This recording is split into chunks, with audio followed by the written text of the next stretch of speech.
In this video, we're going to be looking at microfoam milk. In aiming to make third wave specialty coffee at home, the milk we put in our coffees is fundamental to the taste. And as lattes, flat whites and cappuccinos are growing in popularity, we'll show you why mastering microfoam is so important.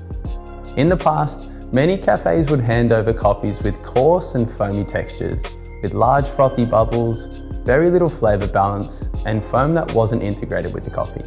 In more recent times, texturing milk has improved, and what we are aiming for now, and what we want to help people create at home, is that lovely velvety and silky microfoam milk. Creating microfoam is a challenge, even for professionals. It requires introducing the right amount of steam pressure from the wand and integrating it evenly throughout the milk, as well as heating to the right temperature. Furthermore, microfoam milk is essential for creating latte art. So this is the right place to start if that is your goal. What we're looking for is to get that lovely sweetness and creaminess in the milk.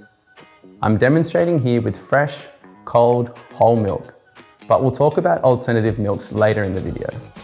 The amount of air we put into the milk will vary from drink to drink. For example, a cappuccino will require slightly more air and texture. But for the purpose of this demonstration, let's imagine I'm creating milk for a latte. Something I want you to keep in the back of your mind when steaming milk is texture, then temperature. We should introduce air to the surface of the jug before it gets too hot. Otherwise, you might run out of time to get your desired froth level. Firstly, purge the steam wand until you see a steady flow of steam coming out of the wand. Secondly, the wand position may vary for each user slightly. However, I choose to rest the tip towards 3 o'clock. Rest the tip 1 centimeter below the surface of the milk and slowly introduce air by gently pulling the jug downwards and away from the machine. Listen for that paper tearing sound. That's where you'll see the microfoam being produced. If you hear a high-pitched squeal, then no air is being introduced and your tip may be too low. To avoid this, simply lower the jug slowly until you hear the paper tearing sound. On the other hand, if you're getting bubbles that are too big, you may need to submerge the wand a little lower. Make sure you keep the milk in a nice circular vortex-like motion.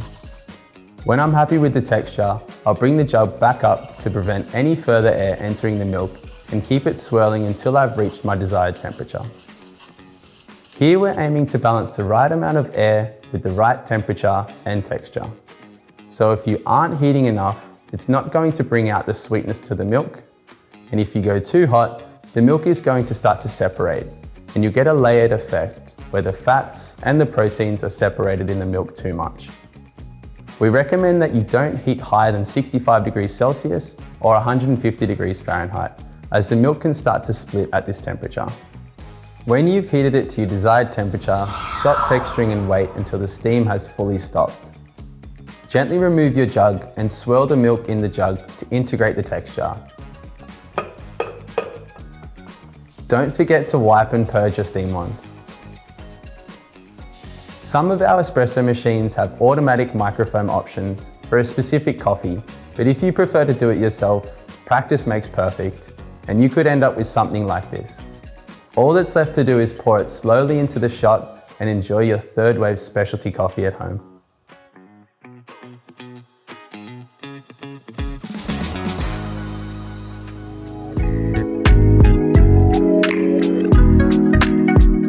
Today, we have so many alternative milks available. Whether people are choosing them for dietary or sustainability reasons, there are many options. Some of the ones that have been around for a while include skim milk, whilst on the non-dairy side, you've got options like almond, soy, oat, coconut, macadamia, rice, and goat milk. With all of these alternative milks, a lot of what we're trying to do with the texture is replicate the same results that we can produce with whole milk. In general, the higher the fat, protein, and sugar content, the easier it is to texture with alternative milks. Almond milk, for example, is generally more watery and harder to make microfoam than soy or oat. Also, generally speaking, non-dairy milks can't withstand as much heat as full cream milk. So the recommended temperature is around 55 degrees Celsius or 130 degrees Fahrenheit. Much higher and they may begin to split and curdle. I recommend experimenting with different brands of milk, different temperatures and different textures to see what your preference is for your coffee.